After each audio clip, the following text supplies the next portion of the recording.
அடுத்து தலைமை உரை. வணக்கத்துக்குரிய மத தலைவர்களே, மேடையிலே வீற்றிருக்கின்ற இன்றைய விழாவினுடைய மதிப்பார்ந்த பிரதம அதிதி, எங்கள் இந்திய திருநாட்டினுடைய புதுடெல்லி நீதியரசர் அரங்க மகாதேவன் ஐயா அவர்களே, சிறப்பு விருந்தினராக வருகை தந்திருக்கின்ற இந்திய துணை தூதுவர் திரு சாய் முரளி அவர்களே, சிறப்பு விருந்தினர் கலாநிதி குமாரவடிவேல் குருபரன் சிரேஷ்ட சட்டத்தரணி அவர்களே, மேடையிலே வீட்டிருக்கின்ற யாழ்ப்பாண பல்கலைக்கழக துணைவேந்தர் ஸ்ரீ சத்குணராஜா அவர்களே, பேராசிரியர் ஸ்ரீ சத்குணராஜா அவர்களே, கிழக்கு பல்கலைக்கழகத்தின் முன்னாள் துணைவேந்தர் பேராசிரியர் கனல் சிங்கம் அவர்களே, வவுனியா பல்கலைக்கழக துணைவேந்தர் பேராசிரியர் அற்புதராஜா அவர்களே, வாழ்நாள் பேராசிரியர் சண்முகதாஸ் ஐயா அவர்களே, அவர்தம் பாரியார் கலாநிதி மனோன்மணி சண்முகதாஸ் அம்மையார் அவர்களே, இந்த சபையிலே வீட்டிருக்கின்ற இந்த திருக்குறள் வளாகம் அமைவதற்கு நிலத்தை வழங்கிய வைத்திய நிபுணர் சொர்ணலிங்கம் கமலாகரன் அவர்களே, மற்றும் சபையில் இருக்கின்ற சான்றோர் பெருமக்களே, உங்கள் அனைவருக்கும் எனது இதயபூர்வமான காலை வணக்கம். சிவபூமி அறக்கட்டளையினுடைய வெள்ளி விழாவும் திருக்குறள் வளாக திறப்பு விழாவையும் ஒன்றாக கொண்டாடுகின்ற பாக்கியம் கடவுள் எமக்கு தந்தார். இன்று இந்த மகத்தான விழாவுக்கு பல ஊர்களிலிருந்து வெளிநாட்டிலிருந்து இவ்வளவு பெருந்திரளாக தொடங்குகின்ற நேரத்திலேயே நீங்கள் எல்லாம் வருகை தந்திருப்பதை இட்டு நான் மிக்க மகிழ்ச்சி அடைகிறேன். இந்த விழாவுக்கு பிரதம அதிதியாக ஒருவரை அழைக்க வேண்டும். யாரை அழைக்கலாம் என்று நான் சிந்தித்த வேளை, நான் இணையதளத்திலே இந்தியாவிலே ஒரு மகாநாட்டிலே கண்டிருக்கிறேன். ஆனால் அது ஒரு சிறிய உரை பிரதம விருந்தினர் ஆற்றினார். பின்பு சங்க இலக்கியத்தை பற்றி, திருக்குறளை பற்றி ஒரு சொல்லு தமிழிலே பிசகாமல் அழகான தமிழிலே ஒருவர் உரையாற்றி கொண்டிருக்கிறார். இவரை யாழ்ப்பாணத்துக்கு கொண்டு வர வேண்டும் என்று கம்பவாரதி அண்ணன் ஜெயராஜ் அவர்களுக்கு ஒரு முறை நான் சொன்னேன். ஆனால் அந்த கனவு என்னவென்றால், ஓதுவார் மூர்த்தி பாலச்சந்திரன் அவர்கள் நான் கேட்ட போது அவர் டெல்லியிலே இருக்கின்றார், அவருக்கு நிறைய வேலை பழுவாக இருக்கும், முயற்சி செய்வோம் என்று அவருடைய தொலைபேசி எல்லாம் ஒழுங்குபடுத்தி தந்தார்கள். உச்ச நீதிமன்றத்திலே டெல்லியிலே இருக்கின்ற இந்த பெரியவரை யாழ்ப்பாணத்தில் இந்த விழாவுக்கு நீங்கள் வர வேண்டும் என்று நான் கேட்ட போது, திருக்குறளுக்கு ஒரு வளாகம் அமைக்கிறீர்களா? நிச்சயமாக நான் வருவேன் என்றார். நிறைய வேலைப்பொழு, நான் முதல் நாள் வந்து அன்றே நண்பகல் நான் திரும்ப வேண்டும், அதுக்கு நீங்கள் விடை தர வேண்டும் என்று எங்களுடைய பிரதம விருந்தினர் அவர்கள் வந்திருக்கிறார்கள். உண்மையிலே பெருமைப்பட வேண்டும். எங்களுடைய விழாவுக்கு அவர்கள் வருகை தந்து அவருடைய உரையை நீங்கள் கேட்ட பின்புதான் நீங்கள் இன்னும் திருப்திப்படுவீர்கள். சிறப்பு விருந்தினராக இந்திய துணை தூதுவர் வந்திருக்கிறார். அவரை பொறுத்தவரை யாழ்ப்பாணத்து எங்க வீட்டு புள்ள போல அவர் எல்லா வைபவத்திலும் நாங்கள் அவரை சந்திப்போம். நல்ல மனம் படைத்தவர் சாய் முரளி அவர்கள். அவர்களை இந்த விழாவுக்கு வருகை தந்தமைக்கு நான் மகிழ்ச்சி அடைகிறேன். அடுத்ததாக சிறப்பு விருந்தினராக குமாரவடிவேல் குருபரன் அவர்கள் சட்டத்துறையிலே ஆக்ஸ்போர்ட் பல்கலைக்கழகம் வரை சென்று கலாநிதி பட்டம் பெற்று மிக இளம் வயதிலே யாழ்ப்பாணத்துக்கு பெருமை சேர்த்த ஒரு சட்ட நிபுணர். அவர்கள் 3 சகோதரர்களும் களத்திலே உருத்திராட்ச மாலையோடு அவருடைய தந்தையாரோடு ஒரு நாள் கோயில் வீதியிலே சந்தித்தேன். அப்ப சின்ன பிள்ளைகள். நான் 3 பேருடைய தோளையும் தடவி அப்போ சந்தித்து விட்டு போனால் யாழ்ப்பாணம் இந்து கல்லூரியிலே ஒரு நிகழ்ச்சிக்கு போனேன். குருவரன் அங்கே ஒரு சிறு மாணவனாக தேவாரம் பாடினார். இந்தியாவிலே பன்னிசையை படித்திருக்கிறார். ஆச்சரியப்பட்டு போனேன். மிக அழகாக பன்னிசை திரும்ப அதுக்கு அந்த வருஷமே நல்லூர் தேரில் இருந்து 3 சகோதரர்களை, இன்றைக்கு ஒருவர் அமெரிக்காவிலே, ஒருவர் கண் வைத்திய நிபுணர், ஒருவர் சட்டத்துறை நிபுணர், 3 பேரையும் நல்ல ஆதீனத்திலே கொண்டு வந்து தேரில் இருந்து நீங்கள் 3 பேரும் பாட வேண்டும் என்று 3 பேரும் பாடினார்கள். திருமுறை கேட்க மகிழ்ச்சியாக இருந்தது. ஒரு பேராசிரியருடைய பிள்ளைகள், ஒரு விஞ்ஞானத்துறை சார்ந்த பேராசிரியர் பன்னிசைக்கு மதிப்பு கொடுத்தாரு. எங்களுடைய கண்ணுக்கு முன்னாலே வளர்ந்து வளர்ந்து இன்றைக்கு இந்த நிலைக்கு வந்திருக்கின்ற குருவரனை நாங்கள் எந்த ஒரு விழா என்றாலும் ஒரு எளிய தலைமுறையை முன்னுக்கு கொண்டு வந்து விட வேண்டும் என்பதிலே நாங்கள் ஆவல் கொள்வது வழக்கம். அந்த வகையிலே தான் குருவரனையும் அவர் பல மேடைகளை சந்தித்திருந்தாலும் ஒரு சட்டத்துறையிலே மிக பிரபல்யம் பெற்றிருக்கின்ற பிரதம விருந்தினர் வருகின்ற போது உங்களுக்கு ஒரு வாரிசு இருக்கிறார் என்று குருவரனை நாங்கள் அழைத்திருக்கிறோம். அவரை பொறுத்தவரை எனக்கு மைந்தனுக்கு சமம். எனவே அவருடைய உயர்வு கண்டு நான் மகிழ்ச்சி அடைகிறேன். பெரியோர்களே, சிவபூமி என்கின்ற இந்த புண்ணிய பணி 1999ஆம் ஆண்டு இங்கே ஆன்மீக பேச்சுகள் எல்லாம் பேசிக் கொண்டிருக்கிற போது இங்கே பேராசிரியர் சண்முகதாஸ், பேராசிரியர் சிவலிங்கராஜா போன்றவர்களுக்கு தெரியும். யார் எனக்கு பேச்சுக்கு காசு என்று கேட்டா எனக்கு காசு வேண்டாம், அப்படி நீங்கள் ஏதாவது செய்வதாக இருந்தால் துர்க்கியம்மன் கோயில் இல்லத்துக்கு கொடுங்கள், திருநெல்வேலியில் இருக்கிற சைவ சிறுவர் இல்லத்துக்கு கொடுங்கள். நான் பல பேர் கேட்பார்கள், நீங்கள் பேச்சுக்கு போனால் காளாஞ்சியோடு போவீர்கள் என்று எனக்கு காளாஞ்சி பேச்சாளர் என்று என்னுடைய நண்பர்கள் பட்டமே வைத்தார்கள்.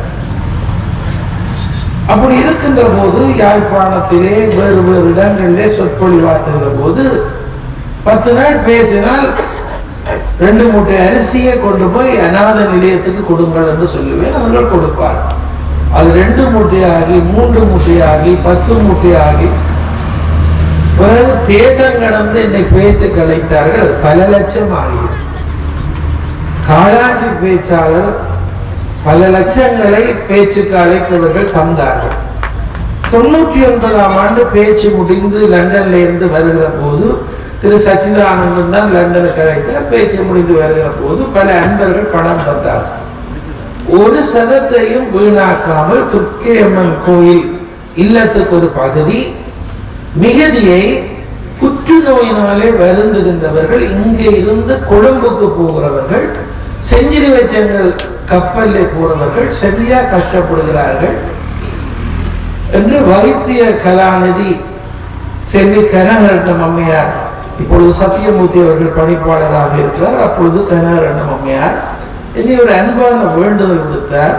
நீர் லண்டன்ல இருந்து கொண்டு வந்த காசுல கொஞ்சத்தை பேரந்தூரும் கப்பல்ல போறவைக்கு பாவங்கள் சில ஏழைகள் போறார்கள், அங்க போய் இறக்கி விட்டால் இளநீ வாங்க கூட காசு இல்லை. அப்போ 2000ஆம் ஆண்டு ஒரு நோயாளிக்கு 5000 ரூபாய். நான் அந்த பணத்தை கொண்டு போய் அங்கே அக்கௌண்டன்டாக ஜெஃப்னா ஹாஸ்பிட்டல் இருந்து என்னுடைய அக்காவின் கணவர் விஜயரவநாதன், டாக்டர் கோதாசன், மிஸ் கனாரன் 3 பேர்டையும் பொறுப்பாக கொடுத்து இந்த பணியை செய்வோம். அவர்கள் சொன்னார்கள், உங்களோட பேர்ல ஒரு அன்பளிப்பு ஒரு ரிசீட் புத்தகம் அடிச்சு விட்டுவாங்க, நாங்கள் கையில காசு எடுக்க மாட்டோம். அப்பதான் ஒரு நல்ல பணி செய்வதற்கு ஒரு பேர் வேண்டும் என்று நான் நினைத்துக் கொண்டிருந்த போது இந்த மண்ணுக்கு சிவபூமி என்று அழைத்தவர் திருமூலர். முதல் நாளும் திருமூலருடைய திருமந்திரத்தை பற்றி சாவச்சியில உரையாற்றினார். எனக்கு இரவா திருமூலர் தான் ஞாபகத்துக்கு வந்தது. நான் சிவபூமி என்ற ஒரு அமைப்பு போட்டு விட்டு அடுத்த நாள் ஒரு லெட்டர் பேட் அடிச்சு அதை கொண்டு போய் சுண்ணா திருமகளத்தில் லெட்டர் பேட் அடிச்சு கொண்டு போய் டிக்கெட் புத்தகம் மாதிரி வவுச்சர் எல்லாம் கொடுத்து மிஸ் கெனார் இடத்துல கொடுத்தாரு. அவ சொல்லுவா ஒவ்வொரு கப்பல் போறான்னு நீ வேற வேணும்னு நான் சொன்னேன். நான் பாடசாலைக்கு போறேன்னா முதல் நாள் விரதம் மிச்சம்படி நீங்களே கொடுத்துக் கொள்ளுங்கள். அப்பதான் டாக்டர் சர்ஜன் பொன்னம்பலம் போன்ற பெரியவர்கள் இது ஒரு அரிய பணியை நீ செய்கிறீர்கள் என்று வாழ்த்தினார். அந்த சிவபூமி தான் அதுல முக்கியமாக இருந்த டாக்டர் கோதாசனை நாங்கள் பொருளாளராக போட்டு அக்கௌண்டன்ட் விஜயராமனான உதவி பொருளாளராக போட்டு தயாகரன் எல்லாரையும் சேர்த்து நாங்கள் சிவபூமி அறக்கட்டளை என்ற ஒரு அமைப்பை அதுக்கு பின்னாலே தோற்றுவித்தோம். 2000ஆம் ஆண்டு பிப்ரவரி மாதம் 28ஆம் தேதி இந்த சிவபூமி அறக்கட்டளை உதயமாகி இன்றைக்கு 25 வருஷம் எங்களுடைய நிர்வாகத்தில் ஒருவர் ஒரு நாளும் கோவித்தது கிடையாது. ஒரு நாளும் கூட்டத்திலே சத்தமாக பேசியது கிடையாது. என்ன செய்யலாம் என்றுதான் பேசுவோம். இன்றைக்கு அமரத்துவம் அடைந்து விட்ட டாக்டர் கோதாசன், அதிபர் சிவாஜி அவர் வைஸ் பிரசிடண்டா இருந்தவர், இப்ப டாக்டர் பேரானந்தராஜா வைஸ் பிரசிடன்ட். எல்லாம் பெரியவர்கள், பண்புடையவர்கள் எங்களுடைய நிர்வாகத்தில் இருக்கிறார்கள். இப்ப வேதநாயகர் கூட எங்களுடைய நிர்வாகத்தில் இருக்கிறார். கவர்னர் அவர்கள் கவர்னராக இருக்கிறதாக நாங்கள் கூட்டத்துக்கு கூப்பிடுவதில்லை. நீங்கள் பெரிய பதவியில் இருக்கிறீர்கள். எங்களுடைய நிர்வாகத்தில் இருக்கிறவர்கள் எல்லாருமே படித்தவர்களும் பண்புள்ளவர்களும் நான் சொல்லுவதை கேட்பவர்கள், ஒரு தலைமைத்துவத்துக்கு மதிப்பு கொடுப்பவர்கள். 25 வருஷம் சிறுவர் நலவளர்ச்சி பாடசாலை கிளிநொச்சியிலே, கோண்டாவிலே, கிளிநொச்சியிலே, கீரிமலையிலே 11 மடம் அழிக்கப்பட்டது யுத்தத்திலே. கீரிமலையிலே ஒரு மடம், கீரிமலையிலே யாத்திரிகர் விடுதி, குப்புளாவிலே சித்தர்களுக்கான சிவபூமி ஞான ஆச்சிரமம். இப்படி நாங்கள் ஒவ்வொன்றாக செய்ய தொடங்கி கிளிநொச்சியில பாடசாலை, அடுத்தது தொல்புரத்தில முதியோர் இல்லம், கீரிமலையில முதியோர் ஆச்சிரமம், பிறகு நாங்கள் திருவாசக அரண்மனை, அதுக்கு பிறகு சிவபூமி அரும்பொருள் காட்சியகம். மட்டக்களப்பு மக்கள் நீங்கள் எங்களுக்கு ஏதாவது செய்யுங்கள் 3000 திருமந்திரத்தையும் மட்டக்களப்பிலே கல்லிலே பொழிந்து எத்தனை தடவை நான் மட்டக்களப்புக்கு போயிருப்பேன். 12 மணிக்கு கார்ல போயிருக்க சாரதி சொல்லுவேன், யானை நிற்குது ரோட்டில், திடுக்கிட்டு கடவுளே கடவுளே பிள்ளையாரே என்று யானை போனப்ப அங்க எத்தனையோ கஷ்டங்களை வாழ்விலே சந்தித்து அங்கே இந்த பணிகள் எல்லாம் நடைபெற்று திருக்கோணாமலையிலே கோணேஸ்வரர் கோயிலுக்கு போறவர்களுக்கு தங்க மடம் இல்லை. சுவிட்சர்லாந்து நாட்டிலே 12 நாள் தொடர் சொற்பொழிவு, தங்க பணம் அத்தனையும் சேர்த்து அங்கே திருக்கோணாமலையிலே 2 மாடி கட்டி கீழே பாடசாலை, மேலே யாத்திரையர் விடுதி, மேலே ஒரு மொட்டை மாடி மாணவர்கள் தங்குவதற்கு. அதை கோணேஸ்வரத்துக்கு எழுதி கொடுத்தோம். திருமந்திர அரண்மனையை கொக்கட்டிச்சோலை தாந்தோண்டீஸ்வரர் கோயிலுக்கு எழுதி கொடுத்தாச்சு. எல்லாத்தையும் நாங்கள் வச்சிருக்க ஒன்றும் இல்லை. பல பேர் இதெல்லாம் விளங்கிக் கொள்ளுகிறார்கள் இல்லை. சில பேர் நினைப்பார்கள் திருமுருகன் சொத்து சேர்க்கிறார்கள். இன்றைக்கு யாழ்ப்பாணத்து பத்திரிகையிலே சிவபூமிக்குரிய அத்தனை சொத்துக்களும் வெளிப்படுத்தப்பட்டது, ஊடகங்களிலே வெளிப்படுத்தப்பட்டது. யார் யார் என்ன சொத்து தந்தார். இந்த சிவபூமி தொடங்கின நாளிலேயே Selvendra audit company audit, doctor கோதாசன் கண்ணுக்குள்ள என்ன தான் ஆடிட். இப்ப டாக்டர்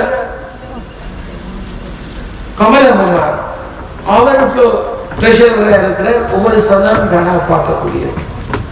எங்களுடைய நிர்வாக கட்டமைப்பு நான் காசை கொடுத்துட்டு அவர்கிட்ட வாங்குறேன்டா கூட 4-5 வவுச்சர் சைன் பண்ணித்தான் எடுக்கிறேன். அதனாலேதான் 25 வருஷம் எங்களை நம்பி எத்தனையோ கைங்கரியங்கள் நடைபெற்றது. இன்னைக்கு பாருங்கள், இந்தியாவுக்கு அடிக்கடி சொற்பொழிவுக்கு அழைத்தார்கள். திருவண்ணாமலையில சொற்பொழிவுக்கு போன போது அங்க இருக்கின்ற ஓதுவார் சங்கம் தான் என்னை பேச்சுக்கு கூப்பிட்டார்கள். திருவாசகத்தை பற்றி பேசிவிட்டு மேடையில இருக்கிறேன். பெருங்கூட்டம் வடக்கு வீதியிலே ஒரு கந்தை ஆடியோடு ஒருவர் படியில வந்திருந்து வா வான்னு கூப்பிடுறார்.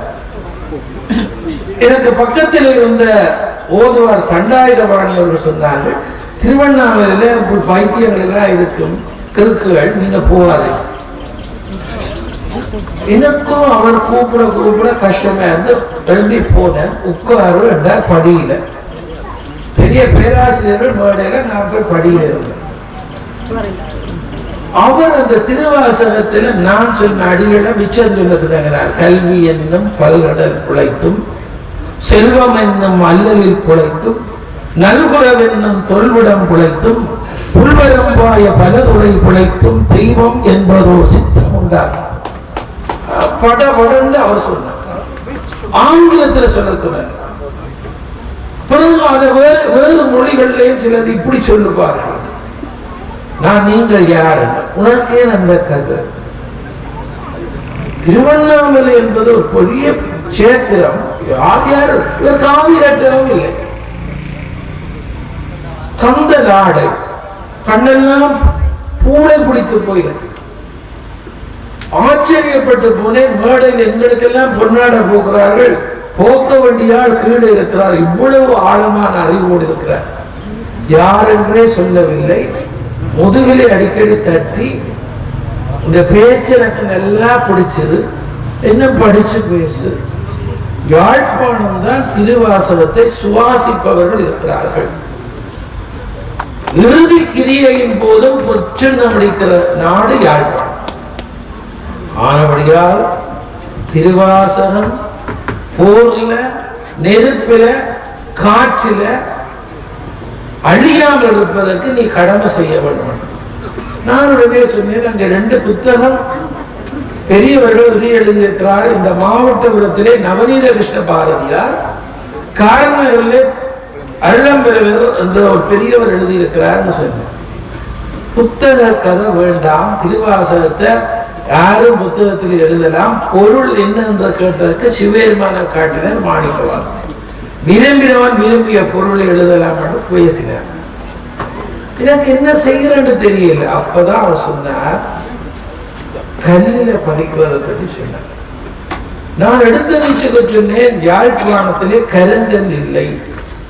அவர் கோபமா சொன்னார், தஞ்சை பெருங்கோயிலை கட்டிய ராஜராஜனுக்கு தஞ்சாவூர்ல கருங்கல் இல்லை, முயற்சி செய்யாமல் பேசாதே.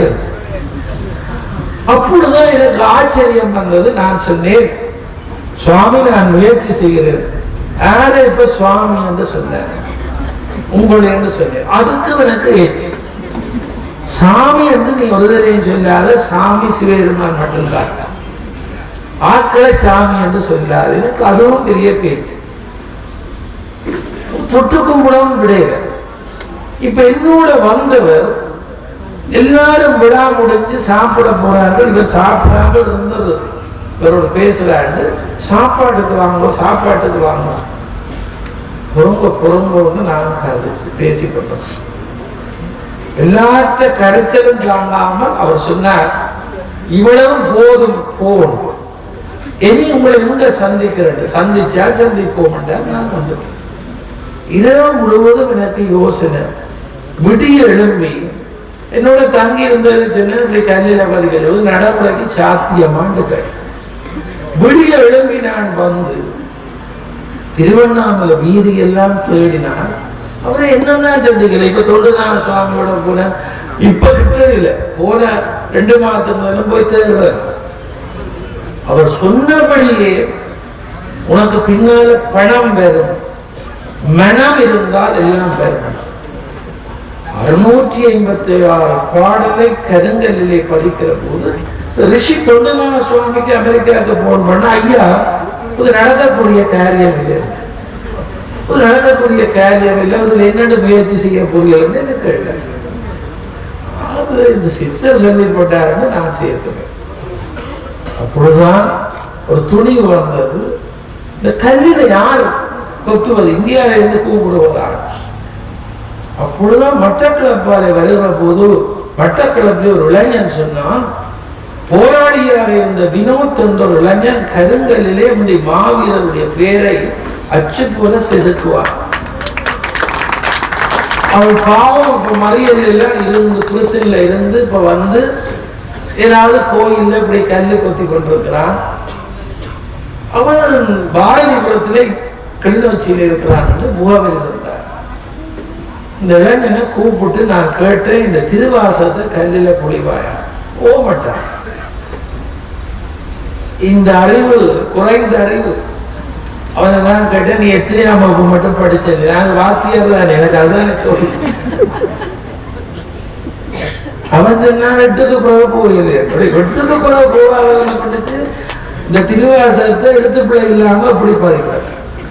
அவன் சொன்னான், போர்ல 8க்கு பிறகு நான் போருக்கு போயிட்டேன். இப்ப நீங்க திருவாசகத்தை சரியா எழுதித்தா சரியா படி. எல்லா எழுத்தும் தெரியும், நீங்க சரியா எழுதித்தரும். நீங்க தான் எழுத்துக்களை பார்க்கணும். யாரும் நம்ப மாட்டீர்கள். இப்படி ஒரு இளைஞன்கிட்ட இந்த திருவாசகத்தை ஒரு கல்லில முதல் செய்ய ஒரு பிள்ளையும் இல்லாம செய்து கொண்டு வந்து தந்தால் தோல்ல தட்டி நீதான் கெட்டிக்கிறார். 21 பேரை கூட்டிக் கொண்டு வந்தால் நாவக்குடியில அப்படியே 21 இளைஞர்கள் இருந்து பாவம் தைப்பொங்கலுக்கு முதல் நாளும் இருந்து செதுக்கி விட்டு தைப்பொங்கலுக்கு குடும்பத்திட்ட போனார். நான் சூரியர் என்ற ஒரு நண்பரை எழுத்து பார்க்கறதுக்கு அவையோடையே விட்டு ஒரு எழுத்து பிழைத்தா ஒரு கல்லு பிழைக்கும் 20,000 ரூபாய் ஒரு கல். எல்லாம் சிறப்பாக பதித்த பின்பு இன்றைக்கு உலகம் யாழ்ப்பாண திருவாசகனே கொண்டாடும். அதுக்கு டாக்டர் மனமோகன் பேருதவி செய்தார்கள். இங்க இருக்கிற பாலசிங்கம் பேருதவி செய்தார். கைலாச பிள்ளையம்மாட்ட கேட்ட, மாவல்லபுரத்துல கருங்கல்ல ரதம் இருப்பது போல நான் மாணிக்க வாசல கருங்கல் ரதத்திலே ஏற்றவனும் இப்போது நடைமுறைக்கு சரியோடு கேட்டேன். நீங்கள் காசத்தாங்க நான் செய்வேன். புருஷோத்தமன் கை கொடுத்தார். இன்றைக்கு யாழ்ப்பாணத்திலே அசையா கருங்கல் தேர் ஒன்றிலே மாணிக்க வாசலிலே இருக்குகிற பாக்கியம் கிடைக்கும். அப்போ அது வெற்றியாக வந்த உடனே வினோத்தை சும்மா விடுவேனா? அந்த வினோத் 3000 திருமந்திரத்தை பதிக்க வேண்டும் என்று சொன்னேன், செய்தார். இன்றைக்கு மட்டக்களப்பிலே 3000 திருமந்திர பாடல்கள். ஆராயியற்கை அவாறுப்பின் அன்னிலேயே பேராயியற்கை திருமன்றான் திருமூலர். ஆரறிவார்ந்த அண்ணலின் பெருமையை ஆரறிவார்ந்த அகலமன் நிகழம் பேரறியா பெருஞ்சுடர் ஒன்று அதன் பேரறியாமையை விளம்புகின்றேனே. இதை மேடையிலே திருமந்திரத்தினுடைய சிறப்பு, திருமந்திரத்தை மூலர் சொன்ன சிறப்பு, அதை கல்லிலே பொழிகின்ற பாய்க்கும் இந்த நாட்டில் எங்களுக்கு கிடைத்தது. அதுக்கு பிறகு நான் நித்திரை கொள்ளுவேனா? திருக்குறளையும் ஒரு நாள் ஒப்பேற்றியே ஆக வேண்டும். என்னை சார்ந்தவர்கள் என்னுடைய நிர்வாகத்தில் இருப்பவர்கள் கேட்பார்கள். என்னுடைய செயலாளர் கூட்டம் துவங்கினா சொல்லுவார், சார் சார் அவசரப்படாத, இப்போது கொண்டும் வேண்டாம், அடுத்தது பிறகு பார்ப்போம்.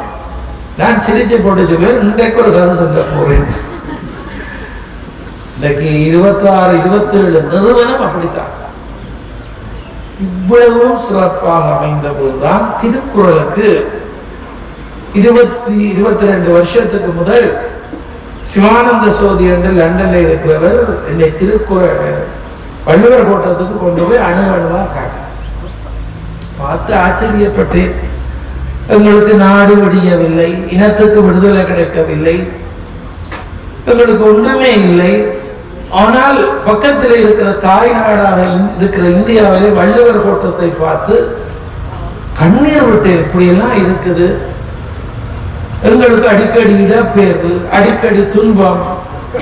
ஒவ்வொரு நாளும் பத்திரிகை எடுத்தா இத்தனை பேர் இறந்தார்கள், இத்தனை பேர் குழந்தைகள் இறந்தார்கள். இந்த செய்திக்கு மத்தியிலே நாங்கள் இப்ப திருவள்ளுவருக்கு விழா எடுக்க போகிறோம் என்று ஒரு கவலை இருந்தது.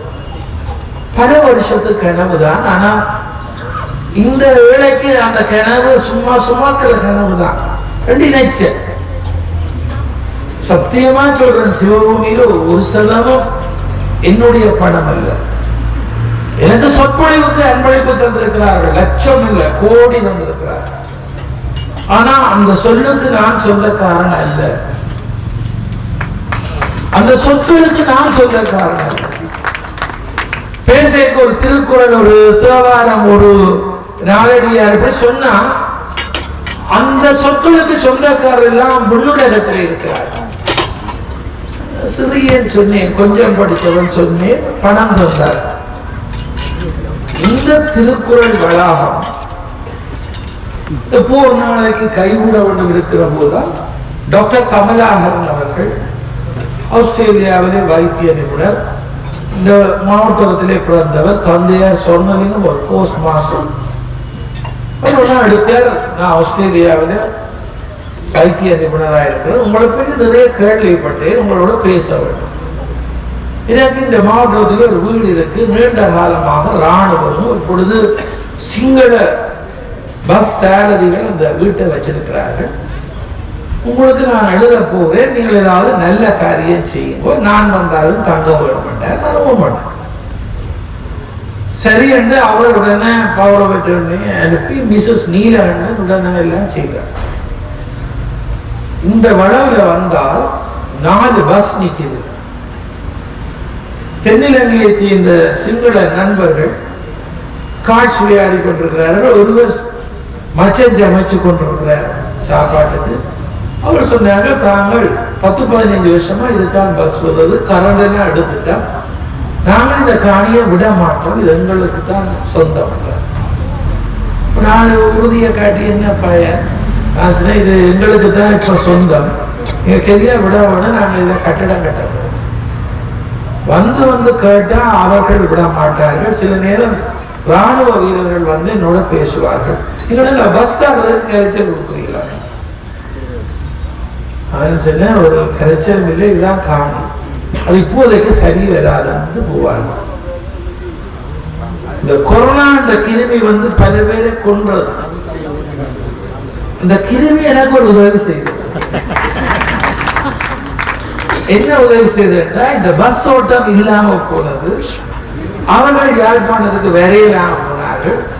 ஒரு நாள் நானும் என்னுடைய சிவபூமி உத்தியோகத்தருடன் வந்தோம், ஒரு வைகோ மிஷினை பிடித்து பாழடைந்து போயிருந்த அந்த வீடு கட்டடம் எல்லாம் உடைச்சு சிவசிறி என்ற பிரதேசம் இருக்கிறார். அவருடைய தொலைபேசியில சொன்னது, எங்களை காணி இப்படி நீங்க பயப்படாம நீங்க இறங்கி உங்களோட வேலையை செய்ய கொண்ட. அவர் உற்சாகம் இருந்தார். நாங்க உடைச்சோம். ஒரு 4 மாதத்தால பஸ்ஸோட தொடங்குற போது அவர்கள் வந்தார்கள். சிவபூமி அறக்கட்டளை புரிய வேண்டு வெளியில போட் போட்டாச்சு, நிலம் தர மாட்டோம். முக்கியமங்கல வந்து சந்திச்சார்கள், எங்களுக்கு ஒரு இடம் நீங்கள் தர வேண்டும், இலங்கை முழுவதும் உங்களுக்கு தான், இலங்கை முழுவதும் உங்களுக்கு தான். மல்லி இது எங்கட காணி, நீங்கள் நல்லா இருக்கும், உங்களுடைய பஸ் ஓனரோட பேச வேண்டும் தாங்க, நம்பரை தாங்க. அப்ப நான் சொல்லி, நான் அப்படின்னா நான் நீதிமன்றத்துக்குள்ள போய் பேச வேண்டாம். அவர்கள் சிரித்து விட்டு போய்விட்டார். அன்றைக்கு இந்த காணி எடுத்த நாள் தொடக்கம் இதை எப்படி கட்டுவதென்று தெரியவில்லை.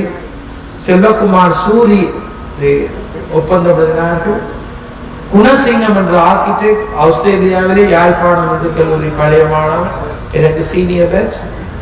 அவர்தான் மியூசியத்துக்கும் ஃப்ரீயா பிளான் சொன்னார். இதுக்கு அவர் தம்பி திருமுருக நான் பிளான் பண்ணா அங்காலங்காலே இறக்கக்கூடாது, அப்படியே கட்டுறோம். அண்ணன் காசு இல்லாம என்னோட அங்காலங்காலே இறக்குறது. கடவுளுடைய அருளாக இந்த கட்டுமான பணி நடந்தது. என்னுடைய இனிய நண்பர் டாக்டர் பார்த்திவன், அவர் பெரிய வைத்திய நிபுணர், லண்டன் லூட்டன் வைத்தியசாலையிலே பணிப்பாளராக இருந்தவர். இன்றைக்கும் லண்டன்ல யாழ்ப்பாணம் என்று கல்லூரி பழைய மாணவர். ஒன்றாக ஒரே பக்கத்து கதிரையில இருந்து அவர் டாக்டரா வந்தார், நான் இப்படி வந்தேன். என்னோடு படித்தவர்கள் பல பேர் வைத்தியர்கள். நான் சொன்னேன், பார்த்திவன் களைச்சு போய்விட்டேன், திருக்குறள் வளாகம் கட்டியே முடிக்கணும், நீ பணம் தரணும். நான் இப்போ 4 மாதம் தான் லண்டனுக்கு போனான். இரவு 1 மணி மட்டும் அவரோட இருந்து பேசி கொண்டிருப்பேன். ஒரு நாள் சொன்னேன், நீ தான் ஒழுங்கு செய்யணும், நான் என்னால் இயலாது. உண்மையிலே நண்பன் பார்த்திவன் டாக்டர் கேதீஸ்வரன் காங்கிரஸ் துறையை சேர்ந்தவர், அமெரிக்கா புளோரிடாவில் இருக்கிற அவருக்கு நம்பரை தந்து திரும்ப கதை ஜெஃப்னா அமெரிக்கா ஃபர்ஸ்ட் பேச்சடாப்பா நீ கதை அவர் நல்லவர். டாக்டர் கேதீஸ்வரன் அவருடைய மனைவியும் ஒரு வைத்திய நிபுணர்.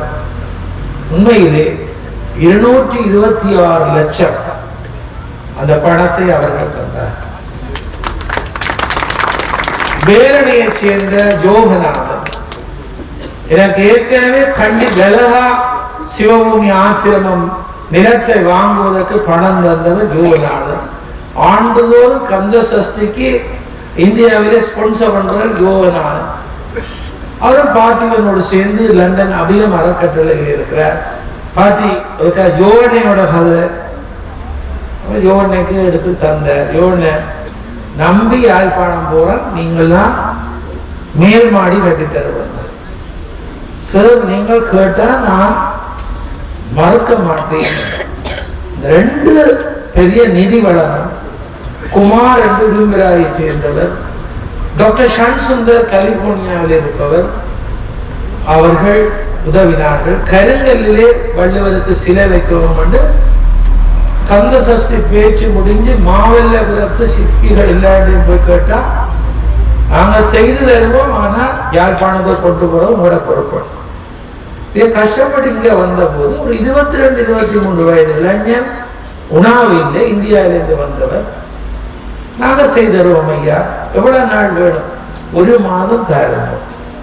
கருங்கல்ல ஒரு இளைஞன் இந்த சிலையை செய்திருந்தார். அந்த செலவு இந்த மேடையில் இருக்கிற அக்கவுண்டர் பாலசிங்கம் லண்டனை சேர்ந்தவர், அவர் வந்தார். உங்களுக்கு பெரிய உதவி. எங்களுக்கு இந்த கட்டிடத்துக்கு எல்லாரும் நிதி தந்தார். நான் இந்த ஆண்டு லண்டனுக்கு போய் எனக்கு கிடைச்ச அவ்வளவு அன்பளிப்பும் இதுக்குள்ளே கொண்டு வந்து சேர்த்தேன்.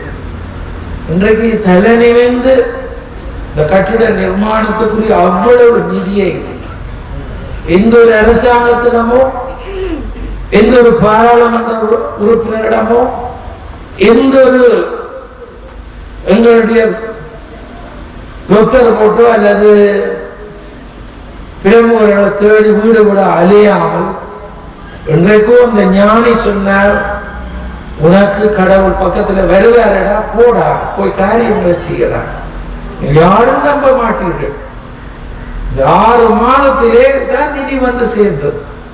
சேர சேர நாங்கள் கொடுத்து கொண்டிருந்தோம். 2 சகோதரிகள் கொழும்பிலே, மிஸ் புஷ்பநாதன் என்ற 2 சகோதரிகள். திருமணையா எப்போது நாங்கள் உங்களுக்கு உதவும், என்ன வேண்டும்? திருக்குறள் முழுவதையும் கருங்கல்லை பதிக்கிற செலவை நீங்கள்லாம் பொறுப்படுத்தணும். 2 சகோதரிகள் தாய் தந்தையனுடைய பேராலே அந்த செலவை தந்தார். தந்தவர்களை நான் மறக்க மாட்டேன். எனக்கு அதுதானே தொழில். அவர்களை வாழ்த்துவதும் அவர்களை பாராட்டுவதும் பிற ஒரு காரியத்தை செய்வதும். எனவே தலைமையில் நீண்டு போயிருக்கும் நீதியரசருக்கே குழப்பமாக இருக்கும். என்னடா நீண்ட நேரம் பேசலாம், நான் தானே பேசணும் இன்றைக்கு. ஆனா எனக்கு ஒரு பெரிய நன்றி கடன் இருக்கிறது. இதையெல்லாம் சொல்ல வேண்டும். அழகுபடுத்தி தந்தார்கள். புருஷோத்தமன், சிவஜீவன், இந்திரன் எல்லாரும் அழகுபடுத்தி இந்த உரிய நேரம் ராத்திரி 2 மணி மட்டும் வேலை நடந்தது. பெரிய கைங்கரியம் நடந்திருக்கிறது. இவ்வளவு சான்றோர்கள் வந்திருக்கிறீர்கள். உங்கள் எல்லாரையும் நான் வணங்குகிறேன். ஒரு விடயத்தை சொல்லி முடிக்கிறேன். எனக்கு மிக கவலை, ஈழத் தமிழர் என்னவாகுவார்களோ. எங்களிடம் இருக்கிற ஒற்றுமையின்மை, எங்களிடம் இருக்கிற போட்டியும் பொறாமையும் பொய்யும். ஏன்னா ஊடகங்கள் எல்லாம் வந்திருக்கு. சில ஊடகங்கள் பொய் பேசுவார். நேற்று கூட ஒரு ஆள் எழுதுவாரு, ஊடகம் வந்து 1 மணி நேர நிகழ்ச்சி. என்ன நிகழ்ச்சின்னா இப்ப என்னத்துக்கு அவசரமா திருக்குறள் அறப்படிச்சவர் தானே அவர். இன்னத்துக்கு இப்ப திருக்குறள் தமிழனா பிறந்தவன் எல்லாம் திருக்குறளுக்கு சொந்தக்கார். வள்ளுவன் தானே உலகினை கழித்து வான்புகள் கொண்ட தமிழ்நாடு நாம் பாரா. அந்த வள்ளுவனே சொன்னான், இந்த உலகத்துக்கு சொன்னான், உனக்கு ஓமை இல்லாத கால போய் விழடாங்க, தனக்கு ஓமை இல்லாதான் தாழ் சேர்ந்தால் கல்லால் மனக்கவலை மாற்றல். எனக்கு அதுதான் தெரியும். கடவுள் வாழ்த்திலேயே வள்ளுவன் சொன்னார், உனக்கு ஓமை இல்லாத கால நீ விழு, தனக்கு ஓமை இல்லாதான் தாழ் சேர்ந்தால் கல்லால் மனக்கவலை மாற்றல். எனக்கு வருகிற மனக்கவலை எல்லாம் மாற்றுகின்ற சக்தி தெய்வ சக்தி உடையவர்களுக்கு தான் உண்டு. அதனாலே நான் எவ்வளவோ கஷ்டங்கள், எவ்வளவோ சிரமங்கள், எந்த விழா செய்வதென்றாலும் வந்து விசாரிப்பார்கள். என்ன காரியம் செய்தாலும் உனக்கு எப்படி நிதி வருது என்று கேட்பார்கள். வாங்கோ என்னோட கணக்கு காட்டுறது பாருங்க. துன்பம் பெறுங்கள். தமிழர் நான் பிறந்ததால் நேற்று என்று சொன்னார், ஒரு வெப்சைட்ல போட்டிருக்கிறாங்க, 6 திருமணனுடைய சொத்துக்களை உடனடியாக புதிய அரசாங்கம் ஆராய்ச்சி செய்யும். இந்த புதிய அரசாங்கத்திட்ட இந்த உரிமையை தாங்க, புதிய அரசாங்கத்திட்ட எங்களோட முடிவை தாங்க கேட்கிறத விட்டுட்டு 6 திருமணம் கேட்கிறாங்க. அந்த அளவுக்கு கீழே இறங்கி இருக்கிறோம். அந்த அளவுக்கு கீழே இறங்கி இருக்கிறார். வெக்கம்தான். இவ்வளவு தமிழ் சார்ந்தவர்கள் இருக்கிற போது நான் சொல்லுகிறேன், இப்படியெல்லாம் இருந்தோம். பாரதி சொன்னான், கோவிந்த சாமி புகழ் சிறிது சொல்வேன், குவலியத்தின் வழி போன்றான் யாழ்ப்பாணத்தை. யாழ்ப்பாணத்தை சித்திரை பார்த்துட்டு பாரதி பாடினான், உலகத்துக்கே கண் போன்றவன் யாழ்ப்பாணத்தான். இன்றைக்கு பாரதி இருந்தால் அவர் சொல்றான், அவருடைய கண்ணும் மூடப்பட்டு போச்சு. கோவிந்த சாமி புகழ் சிறிது சொல்வேன், குவலியத்தின் விழி போன்றான் யாழ்ப்பாணத்தான். பாரதி எப்படி பாடினான் யாழ்ப்பாணத்தை. இப்ப பாரதி இருந்தா என்னெல்லாம் சொல்ல போறான். அதனாலதான் சொல்லுகிறேன், எல்லா தெய்வங்களையும் நீங்களும் மன்றாடுங்கள். இந்த இனத்தின் அழுக்க கடவுள் ஏதோ விதத்துல கழுவி மனங்கள்ல வெளியில நாங்கள் சோப் போடுவதை விட நீ விழுங்கினா நல்லது போல உள்ளுக்கு கழுவி எங்கள் இனம் விடிவை நோக்கி போவதற்கு வழிவிட்டு விடைபெறுகிறேன்.